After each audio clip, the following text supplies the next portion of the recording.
ಮೊದಲನೇದಾಗಿ ಕೇಳಿಸೈತಾ? Hello hello, mic testing. ಎಲ್ರಿಗೂ ಮಾಧ್ಯಮ ಮಿತ್ರರಿಗೆ, ನಮ್ಮ ಸ್ನೇಹಿತರಿಗೆ ಬರ್ತ್ಡೇಗೆ ವಿಶ್ ಮಾಡೋಕ್ಕೆ ಬಂದಿರೋ ಎಲ್ರಿಗೂ ಧನ್ಯವಾದಗಳು. ಈ 28 ವರ್ಷ ಆಯ್ತದೆ ನನಗೆ.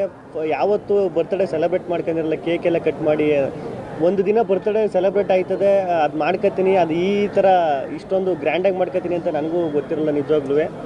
ಆ ಎರಡು ಬರ್ತ್ಡೇ ಒಂದು ಖುಷಿ ಆದರೆ, ಇನ್ನೊಂದು ನಮ್ಮ ಪಳಾರ್ ಅಂತ ಸಿನಿಮಾ ಅನೌನ್ಸ್ಮೆಂಟು, ಅದ್ರ ಮುಹೂರ್ತ, ಅದು ಇನ್ನೂ ತುಂಬ ಖುಷಿ ತಂದು ಕೊಟ್ಟಂಥ ವಿಚಾರ. ಇನ್ನೊಂದು, ಇದೇ ದೇವಸ್ಥಾನದಲ್ಲಿ ಯಾಕೆ ಮಾಡಬೇಕು, ಯಾಕೆ ಇದೇ ದೇವಸ್ಥಾನದಲ್ಲಿ ಮಾಡಬೇಕು ಅಂದ್ಕೊಂಡು ಅಂದರೆ, ನಾನು ಮುಂಚೆ ಇದೇ ಏರಿಯಾದಲ್ಲಿ ಇದ್ದಿದ್ದು. ಹಲೋ ಹಲೋ, ನಾನು ಇದೇ ಏರಿಯಾದಲ್ಲಿ ಅಂದರೆ ನಮ್ಮ ಬಂಡಿಕಾಳಮ್ಮನ ದೇವಸ್ಥಾನದಲ್ಲೇ ಈ ಮುಹೂರ್ತನ ಏನಕ್ಕೆ ಮಾಡಬೇಕು, ಈ ದೇವಸ್ಥಾನದಲ್ಲೇ ಮಾಡಬೇಕು ಅಂದರೆ, ನಾನು ಮುಂಚೆ ಇದ್ದದ್ದು ಇದೇ ಏರಿಯಾ. ಆಮೇಲೆ ಬಂಡಿಕಾಳಮ್ಮನ ಈ ದೇವಸ್ಥಾನದಲ್ಲಿ ಮಾಡಿದ್ರೆ ಸಕ್ಸಸ್ ಆಯ್ತದೆ, ಆಮೇಲೆ ಆ ತಾಯಿ ಆಶೀರ್ವಾದ ಇದ್ದರೆ ಒಳ್ಳೇದಾಯ್ತದೆ ಅನ್ನೋದು ಒಂದು ಉದ್ದೇಶ. ಅದಕ್ಕೆ ಎಲ್ಲ ಪ್ರೊಡ್ಯೂಸರ್ಸು, ಡೈರೆಕ್ಟ್ರು ಎಲ್ಲ ಸೇರಿ ಈ ಥರ ಪ್ಲ್ಯಾನ್ ಮಾಡಿಕೊಂಡು ಕೇಳಿ. ಯಾರು ಬರ್ತ್ಡೇ ವಿಶ್ ಮಾಡ್ತೀರಾ ಅನ್ಕಂಡೆ, ಯಾರೂ ಮಾಡಿಲ್ಲ. Thank you madam. ಹೇಳ್ಬಿಟ್ಟು ಮಾಡಿಸ್ಕೋಬೇಕು. ಮಾತಾಡಿ ಸರ್. ಮೊದಲನೇದಾಗಿ ಹ್ಯಾಪಿ ಬರ್ಡೇ ಸರ್. ಇದು ಡೈರೆಕ್ಟ್ರು ಹ್ಯಾಪಿ ಬರ್ತ್ಡೇ ಅಂತ ವಿಶ್ ಮಾಡ್ಬಿಟ್ಟು ಡಿಲೀಟ್ ಮಾಡ್ಬಿಟ್ಟವ್ರು, ಯಾಕೆ ಅಂತ ಗೊತ್ತಿಲ್ಲ. ಯಾಕೆ ಸರ್ ಸ್ಪೆಲ್ಲಿಂಗ್ ಮಿಸ್ಟೇಕ್ ಆಗಿತ್ತು. ನೈಟ್ 2:30 ಅಯ್ಯೋ, ನಾನು ಕಮ್ಮಿ ವಾಯ್ಸ್ ಮಾತಾಡೋದು. ಮೊದಲನೇದಾಗಿ ಇವತ್ತು ಪ್ರಾರಂಭ ಮಾಡಿದ್ದೀವಿ ಮುಹೂರ್ತ. ಪಳಾರ್ ಅಂತ ಟೈಟ್ಲು ತುಂಬ ಖುಷಿ ಆಗ್ತಿದೆ. ಗಿಲ್ಲಿ ನಟ ಅವ್ರನ್ನ ನನ್ನ ಏನು ಕಾಮಿಡಿ ಸ್ಟ್ರೆಂತ್ ಇದೆ, ಹ್ಯೂಮರು, ಅದಕ್ಕೆ ಪೂರಕವಾಗಿ ಸುಮಾರು 4-5 ತಿಂಗಳು, ಇನ್ನು 4-5 ತಿಂಗಳು ಕೂತ್ಕೊಂಡು ಜೊತೆಲಿ ವರ್ಕ್ ಮಾಡಿದ್ವಿ. ಸ್ಕ್ರಿಪ್ಟ್ ವರ್ಕ್ ಎಲ್ಲ ಕಂಪ್ಲೀಟ್ ಆಗಿದೆ. ಸೊ ಇವತ್ತು ಪೂಜೆ ಮಾಡಿ ಸ್ಟಾರ್ಟ್ ಮಾಡ್ತಾ ಇದ್ದೀವಿ. ಮುಂದಿನ ದಿನಗಳು ಎಲ್ಲ ಡೀಟೇಲ್ಸ್ ನಿಮ್ಗೆ ತಿಳಿಸ್ತೀವಿ. Thank you. ಹೌದು,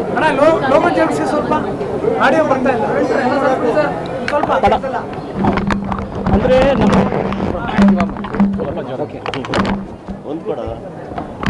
ಪಳಾರ್ ಫೇಮಸ್ ಆಗಿದೆಯಲ್ಲ, ಆ ವರ್ಡು ನಮ್ಮ ಕ್ಯಾರೆಕ್ಟರ್ಗೆ ತುಂಬ ಶೂಟ್ ಆಗ್ತಿದೆ. ಅಂದರೆ ತುಂಬ ಕಿಲಾಡಿ ಪಾತ್ರ, ಅದು ತುಂಬ ಕಿಲಾಡಿತನ ಇರುತ್ತೆ ಪಾತ್ರದಲ್ಲಿ. ಹಾಗಾಗಿ ಆ ಪಳಾರ್ ಅನ್ನೋ ಟೈಟ್ಲು ಶೂಟ್ ಆಗುತ್ತೆ ಅಂತ ಇಟ್ಕೊಂಡ್ವಿ. ನಿಮಗೆ ಅಂದ್ರೆ ಮುಂಚೆ ಅಂದ್ರೆ ಈಗ ಬಿಗ್ ಬಾಸ್ ಇಂದ ಹೊರಗೆ ಬಂದ ತಕ್ಷಣ ಸುಮಾರು ಆಫರ್ಗಳು ಬಂದಿತ್ತು, ಬಟ್ ಪರ್ಟಿಕ್ಯುಲರ್ ಆಗಿ ಈ ಸಿನಿಮಾನೇ ಯಾಕೆ ಮುಖ್ಯ ಮಾಡ್ತಾರೆ? ಅದೇ ಈಗ ನಾನು ಈಗ ಇಂಡಸ್ಟ್ರಿಲಿ ಸ್ವಲ್ಪ ಈ ಆರ್ಟ್ ಡಿಪಾರ್ಟ್ಮೆಂಟಲ್ಲಿ ಅಸಿಸ್ಟೆಂಟ್ ಡೈರೆಕ್ಟರ್ಗೆಲ್ಲ ಮಾಡಿರೋದ್ರಿಂದ ರೈಟ್ ಅಂದರೆ ಎಲ್ಲ ಬರ್ತವೆ, ಅದರಲ್ಲಿ ಒಳ್ಳೆ ಆಯ್ಕೆ ಅನ್ನೋದೊಂದು ಬೇಕಾಗಿತ್ತು ಅಣ್ಣ. ಆಮೇಲೆ ನಮ್ಮ ಇದಕ್ಕೆಲ್ಲ ಕಾರಣ ಸುಪ್ರೀತ್ ಸರ್. ಕೇಳಿಸ್ತಾ ಇಲ್ವಣ್ಣ? ಹಾಂ ಸಾರಿ, ಇಲ್ಲಿ ನೋಡ್ಕೊಂಡು ಮಾತಾಡ್ಬೇಕಲ್ಲ.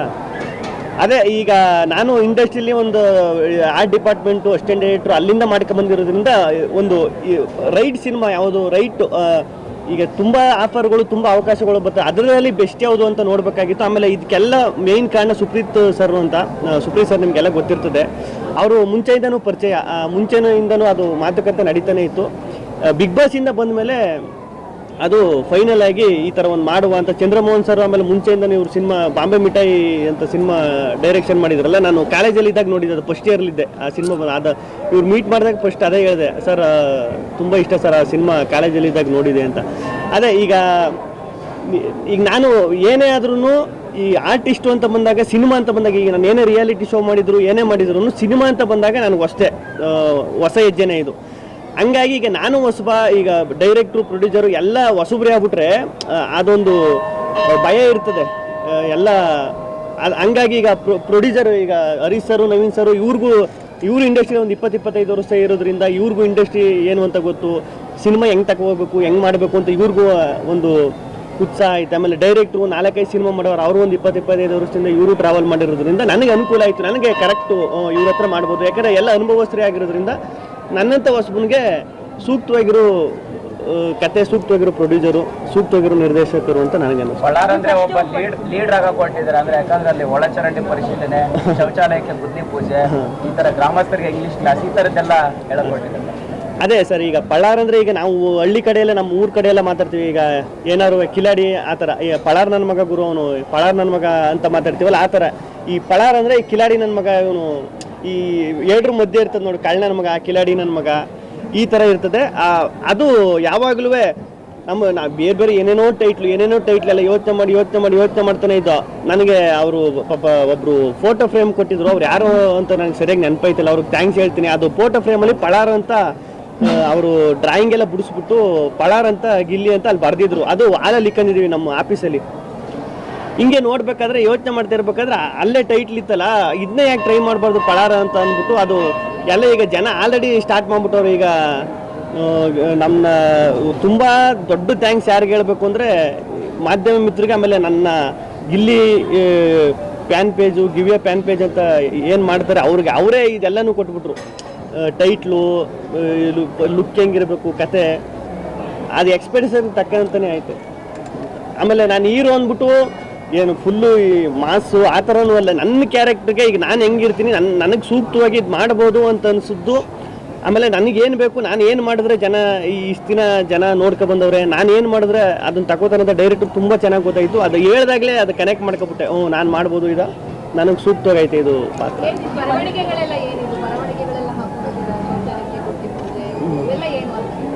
ಅದೇ ಬರವಣಿಗೆ ಮೇಡಮ್, ಅದು ನೀವು ಕ್ಯಾರೆಕ್ಟರೈಸೇಷನ್, ಅದು ಅಂದರೆ ದಿನಚರಿಗಳ ಬಗ್ಗೆ ಒಂದು ಡೈರಿ ಬರ್ಕೋತಾರೆ ಅವರು ಸಂಘ ಒಂದು ಟೀಮ್ ಮಾಡಿಕೊಂಡು. ಮುಂದಿನ ದಿನಗಳಲ್ಲಿ ಕಥೆಯಲ್ಲಿ ಕ್ಯಾರೆಕ್ಟರೈಸೇಷನ್ ಏನಿದೆ, ಹೆಂಗೆ ಹೋಗುತ್ತೆ ಅಂತ ಮುಂದಿನ ದಿನಗಳಲ್ಲಿ ಹೇಳ್ತೀವಿ. ಜಸ್ಟ್ ಈಗ ಇಂಟ್ರೆಸ್ಟಿಂಗ್ ಅನ್ಸೋ ಪಾಯಿಂಟು ನಮ್ಮ ಕ್ಯಾರೆಕ್ಟರೈಸೇಷನ್ ಅದು. ಹಾಗಾಗಿ ಅದ್ರ ಮೇಲೆ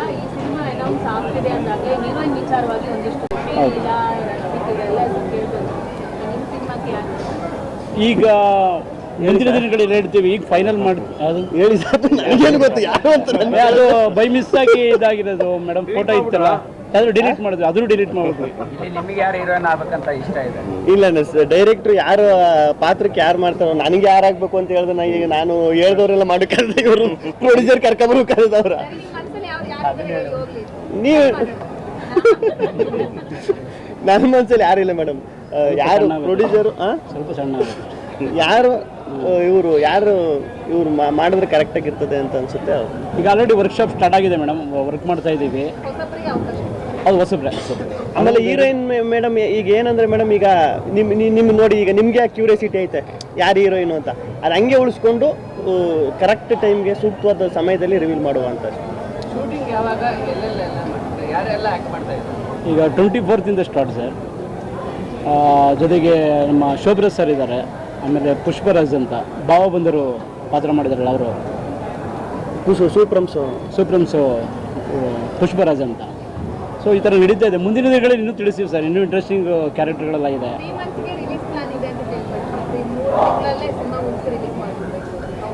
ಅದೇ ಮೇಡಮ್ ಹಂಗೈತೆ ಸರ್, ನಾನು ಮಾತಾಡಿ.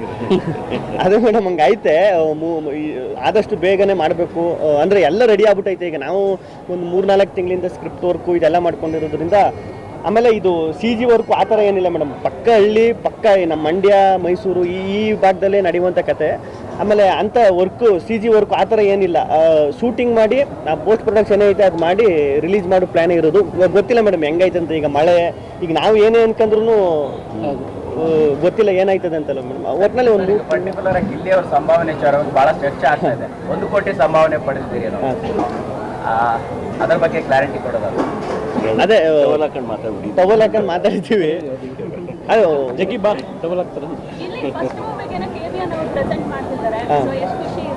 ಅದೇ ತುಂಬ ಖುಷಿ ಮೇಡಮ್, ನಿಜವಾಗ್ಲೂ ಅದು ಒಂದು ದೊಡ್ಡ ಸ್ಟ್ರೆಂತ್ ಅಂತ ಹೇಳ್ಬೋದು. ಈಗ KVN ಸಂಸ್ಥೆ ಎಲ್ರಿಗೂ ಗೊತ್ತೀಗ, ನಮ್ಮ ಇಂಡಿಯಾದಲ್ಲಿ KVN ಸಂಸ್ಥೆ ಅಂದರೆ ಈಗ ಗೊತ್ತಿಲ್ಲದೆ ಇರೋದು, ಎಲ್ಲ ಇದರಲ್ಲೂ ಸಿನಿಮಾ ಮಾಡಿರೋದ್ರಿಂದ ನನಗೆ ದೊಡ್ಡ ಪ್ಲಸ್ ಆಯ್ತು ಅದು. KVN ಸಂಸ್ಥೆಯವರು ಇಷ್ಟು ಸಪೋರ್ಟ್ ಮಾಡ್ತಾ ಇರೋದು. ವೆಂಕಟ್ ಸರ್ಗೆ ತುಂಬ ಥ್ಯಾಂಕ್ಸ್ ಹೇಳ್ತೀನಿ. ಏನು ಮೇಡಮ್ ಸಂಭಾವನೆ ಬಗ್ಗೆ ಕ್ಲಾರಿಟಿ ಇಲ್ಲ ಒಂದು ಒಟ್ಟಿನಲ್ಲಿ ಮಾತಾಡಿದ್ದೀವಿ. ಅದೇ ಟವಲ್ ಹಾಕೊಂಡು ಮಾತಾಡೋದಲ್ಲ ಮೇಡಮ್, ಅಷ್ಟೇ. ಬಿಗ್ ಬಾಸ್ ಆದ್ಮೇಲೆ ಸಿಕ್ಕಾಪಟ್ಟೆ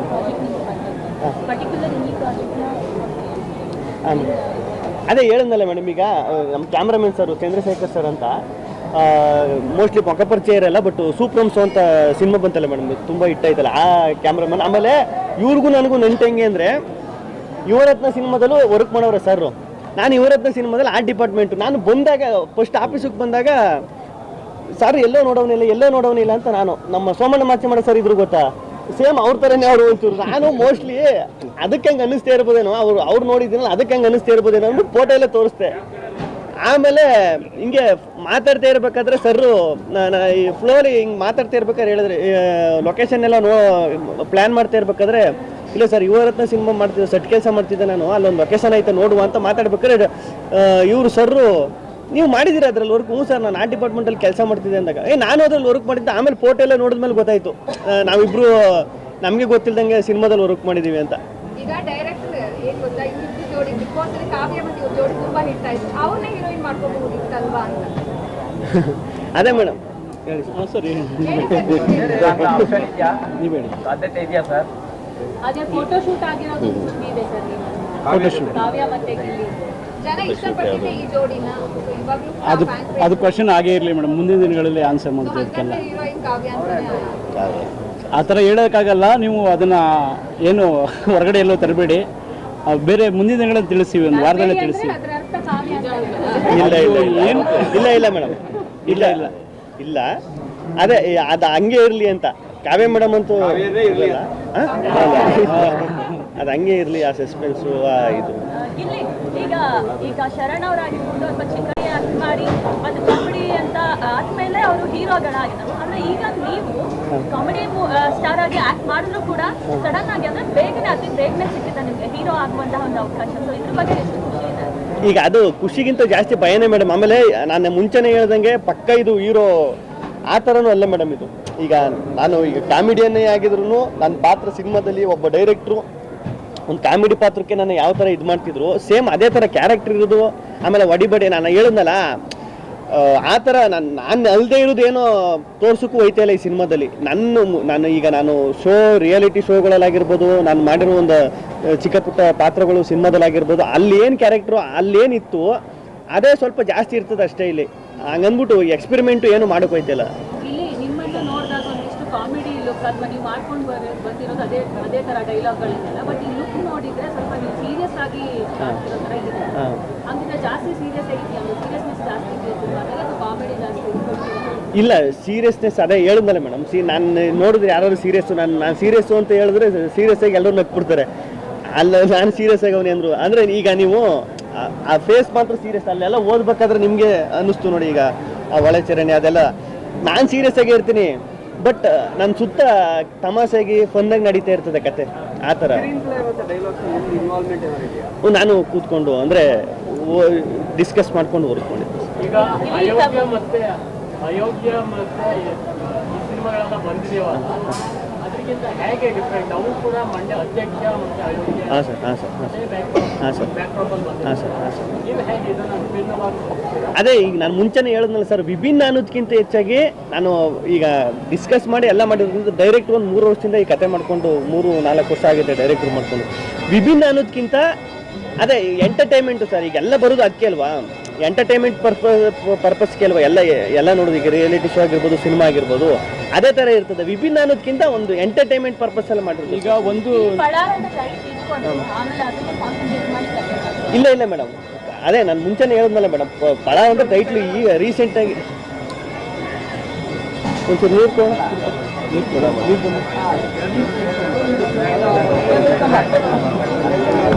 ಇರ್ಲಿಲ್ಲ. ನಾವು ಅಲ್ಲೇ ಟೈಟ್ಲ್ ಇಟ್ಕೊಂಡು ಟೈಟ್ಲನ್ನ ಅಲ್ಲೇ ಇಟ್ಕೊಂಡು ನಾನು ರೀಲ್ಸಲ್ಲಿ ಇದರಲ್ಲೇ ನೋಡ್ಬೇಕಾದ್ರೂ ಅದು ಬತ್ತನೇ ಇತ್ತು ಪಳಾರ್ ಅನ್ನೋದು. ಆಮೇಲೆ ನಮ್ಮ ಸುತ್ತಮುತ್ತನೇ ಇತ್ತು, ಬಟ್ ನಾವು ಬೇರೆ ಟೈಟ್ಲು ಬೇರೆ ಏನು ಮಾಡ್ಬೋದು ಅಂತ ಬೇರೆ ಎಲ್ಲ ಯೋಚನೆ ಮಾಡ್ತಿದ್ದೋ. ಇನ್ನೊಂದು ನಮ್ಮ ಭರ್ಜರಿ ನಿರ್ದೇಶಕರು ಚೇತನ ಸರ್ ಅವರಲ್ಲ, ಚೇತನಣ್ಣ ಅವರು ಹೇಳಿದರು. ಆಮೇಲೆ ಅದೇ ಟೈಮ್ಗೆ ನಮ್ಮ ಆಫೀಸಲ್ಲಿ ಹೇಳಿದ್ನಲ್ಲ, ಫೋಟೋ ಫ್ರೇಮಲ್ಲಿ ಪಳಾರ್ ಅಂತ ಇತ್ತು, ಅದೆಲ್ಲ ಅಟ್ ಎ ಟೈಮ್ ಸಿಂಕ್ ಆಗ್ಬಿಡ್ತು ಅಷ್ಟೇ. ಇದನ್ನೇ ಇಟ್ಕೊಂಡ್ರೆ ಎಲ್ಲರೂ ಇದೇ ಇರಲಿ ಅನ್ನೋ ಥರ ಆಯಿತು.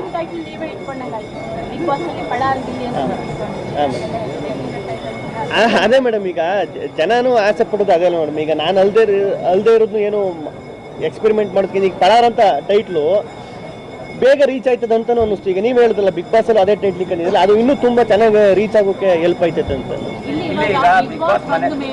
ಎಷ್ಟು ಸಬ್ಜೆಕ್ಟ್ಗಳನ್ನ ನೀವು ತಗೊಂಡಿದ್ದೀರಾ ಅಂದ್ರೆ ಪಳಾರ್ ಬರೋ ತನಕ ಎಷ್ಟು ಸಬ್ಜೆಕ್ಟ್ಗಳು ನಿಮ್ಮ ಹತ್ರ? ಅದೇ ಈಗ ಡಿಸ್ಕಷನ್ ಅಂತೂ ಆಯ್ತಾ ಇರ್ತವೆ ಮೇಡಮ್. ಈಗ ಒಂದು 8-10 ಆ ಥರ ಅಂದರೆ ಈಗ ಮಾಡಬೇಕು ಅಂದ್ಕೊಂಡಿದ್ದೀನಿ ಆ ಥರದಾಗ ಇರ್ತದೆ ಮೇಡಮ್. ಈಗ ಅದರಲ್ಲಿ ಯಾವುದು ಮಾಡ್ಬೋದು ಈಗ ಮೊದಲನೇ ಸಿನಿಮಾ. ಬಳ್ಳಾರ್ ಜೊತೆಗೆ ಬೇರೆ ಏನಾದ್ರು ಪ್ರಾಜೆಕ್ಟ್ ಮಾಡಿದ್ದೀರಾ? ಪಳಾರ್ ಜೊತೆ ಅದೇ ಈಗ ಫಸ್ಟ್ ಇದು ಮುಗಿಸ್ಬೋಣ ಅಂತ ಮೇಡಮ್, ನಾನು ಫಸ್ಟು ಇದೆಲ್ಲ ಮುಗಿಸ್ಕೊಂಡು ಆಮೇಲೆ ನೆಕ್ಸ್ಟ್ ಸ್ಟೆಪ್ ಇರೋಣ ಅಂತ.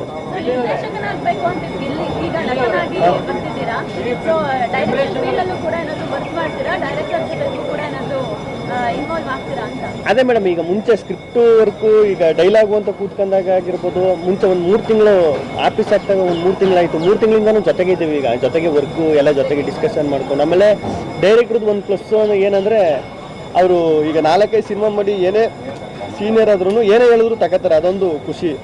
ಹಂಗಾಗಿ ನನಗೂ ಅನುಕೂಲ ಆಯಿತು. ನನಗೇನು ಅನ್ಸುತ್ತೆ ಅದನ್ನ ಹೇಳ್ಬೋದಲ್ಲ. ಫೇಮ್ ಹೆಂಗಿದೆ ಸರ್? ಬಿಗ್ ಬಾಸ್ ಹೊರತಂದ್ರೆ ಫೇಮ್ ನ ಬ್ಯಾಲೆನ್ಸ್ ಮಾಡೋದು ಕೂಡ ಕಷ್ಟನೇ ಆಗೋಗಿದೆ. ಎಷ್ಟು ಕಷ್ಟ ಆಗ್ತಿದೆ? ಅಲ್ಲ, ಕಷ್ಟ ಅನ್ನೋದಕ್ಕಿಂತ ಅದು ಈಗ ಸ್ಟಾರ್ಟಿಂಗ್ ಬಂದಾಗ, ಈಗ ಬಿಗ್ ಬಾಸಲ್ಲಿ ಇದ್ದಾಗ, ಬಿಗ್ ಬಾಸಿಂದ ಸಡನ್ ಆಗಿ ಬಂದಾಗ ಅದು ಸ್ವಲ್ಪ ಕಷ್ಟ ಆಯಿತು ಮೇಡಮ್. ಈಗ ಒಂದು 100-120 ಒಳಗಡೆನೇ ಇದ್ದು ಆಚೆಗೆ ಬಂದ ತಕ್ಷಣ ಕಷ್ಟ ಆಗ್ಬಿಡ್ತು. ಈಗ ಬ್ಯಾಲೆನ್ಸ್ ಮಾಡ್ಬೋದು ಅಂತ ಅನ್ನಿಸ್ತು ಮೇಡಮ್. ಒಂದು 5-6 ತಿಂಗಳು ಆಯ್ತಲ್ಲ ಈಗ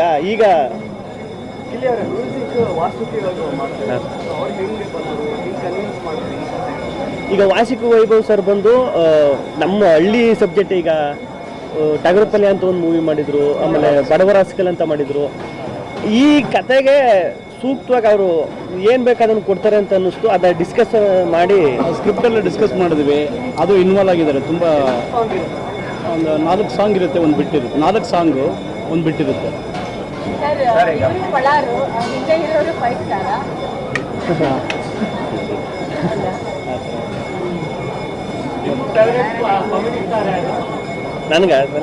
ನನಗೆ ಒಂದೊಂದು ಪೀರಿಯಡಲ್ಲಿ, ಈಗ ನನಗೆ ಅವಾಗೆಲ್ಲ ನಾನು ಸ್ಕೂಲ್ಗೆಲ್ಲ ಹೋಗ್ಬೇಕಾದ್ರೆ ದೊಡ್ಡಣ್ಣ ಸರ್, ಸಾಧು ಸರ್ ಅಂದರು ತುಂಬ ಇಷ್ಟ. ಅವ್ರ ಕಾಂಬಿನೇಷನ್ ಅಂದರೆ ಸಖತ್ ಇಷ್ಟ ಆಗೋದು, ಸೂರ್ಯವಂಶ ಸಿನಿಮಾ ಅದರಲ್ಲೆಲ್ಲ. ಆಮೇಲೆ ಬತ್ತ ನನಗೆ ಚಿಕ್ಕಣ್ಣ ಸರ್ ತುಂಬ ಇಷ್ಟ ಆಗ್ಬಿಟ್ರು. ನಮ್ಮ ಹಳ್ಳಿ, ಈಗ ನಾವು ಮಾತಾಡ್ದಂಗೆ ಆ ಟೋನ್ ಹಿಡಿದೈತಲ್ಲ, ಈಗ ನಮ್ಮ ಮಂಡ್ಯ ಮೈಸೂರು ಆ ಟೋನಲ್ಲಿ ಅದು ಅಲ್ಲಿ ಸಖತ್ ಇಷ್ಟ ಆಗ್ಬಿಟ್ರು. ಕಿರಾತಕ, ರಾಜಹುಲಿ ಅದೆಲ್ಲ ನೋಡಿ. ನಮ್ಮ ಶರಣ ತುಂಬ ಇಷ್ಟ.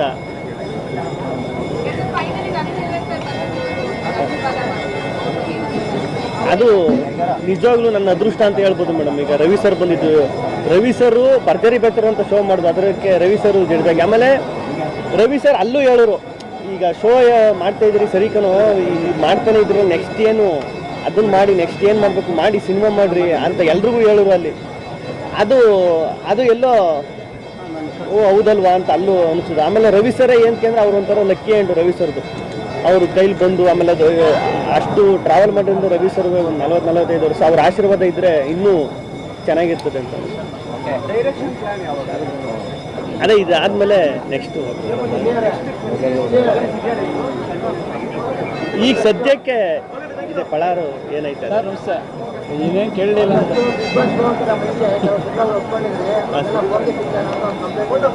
ಏನು ಸರ್? ಹಾಂ ಸರ್, ಹಾಂ ಸರ್, ಹಾಂ ಸರ್, ಹಾಂ ಸರ್. ಇಲ್ಲ ಸರ್, ಅದು ಈಗ ಫಸ್ಟು ಈಗ ಬಿಗ್ ಬಾಸ್ದಲ್ಲ ಸರ್, ಇದು ಸುಪ್ರೀ ಸರ್ ಅಂತ ನಾನು ಮುಂಚೆನೇ ಹೇಳಿದ್ನಲ್ಲ, ನಾನು ಬಿಗ್ ಬಾಸ್ಗೆ ಹೋಗಿಂತ ಮುಂಚೆನೂ ಇದು ನಡೀತಾನೆ ಇತ್ತು, ಹೆಂಗೆ ಮಾಡೋದು ಏನು ಮಾಡೋದು ಅಂತ. ಅಲ್ಲಿಂದ ಬಂದಮೇಲೆ ಈಗ ಪ್ರಾಪರಾಗಿ ಇದು ಮಾಡೋಣ ಅಂತ. ಅದೇ ಈಗ ಫಸ್ಟು ಇದನ್ನು ಮುಗಿಸೋಣ, ಫಸ್ಟು ಒಂದೊಂದಾಗೆ ಹೋಗೋಣ. ಈ ಫಸ್ಟ್ ಇದನ್ನು ಮುಗಿಸೋಣ, ಏನೈತೆ ಇದನ್ನು ಮುಗಿಸೋಣ, ಅದು ನೆಕ್ಸ್ಟ್ ಏನು ಆಮೇಲೆ ಇದು ಮಾಡೋಣ. ಈಗ ಒಂದೇ ಸತಿ ಎಲ್ಲನೂ ಮಾಡೋದು. ಅದು ನನಗೂ ಈಗ ನಂದು ಹೆಂಗೆ ಅಂದರೆ, ಒಂದು ಸಿನಿಮಾ ಒಂದು ಕತೆ ಅಂತ ಕೂತ್ಕೊಂಡ್ರೆ ಅದಕ್ಕೆ ನಾನು ಇನ್ವಾಲ್ವ್ ಆಗಿ ನನ್ನಿಂದ ಏನು ಕೊಡ್ಬೋದು ಡೇ 1 ಅದನ್ನು ಮಾಡಿ ಮುಗಿಸೋಣ ಅನ್ನೋದು ಈಗ ನನ್ನ ಸದ್ಯದ ಪ್ಲಾನ್.